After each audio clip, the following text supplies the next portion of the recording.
Sa wakas, nakakain na rin ako. Gutom na talaga ako diyan, guys. At takam na talaga ako sa carbonara na niluto ng ating kusinera.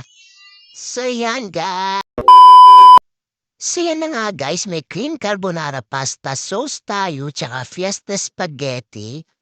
Tapos, ham.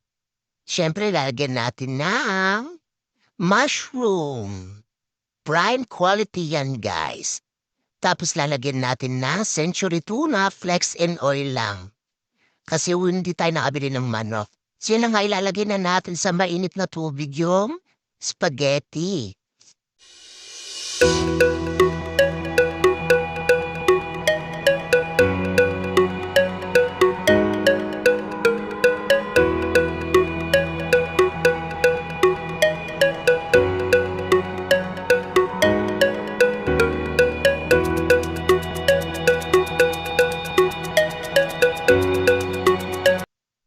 At dahil mainit na yung mantika natin, lalagyan na natin yung ham. Sunod naman natin yung ilalagay yung mushroom. So yan.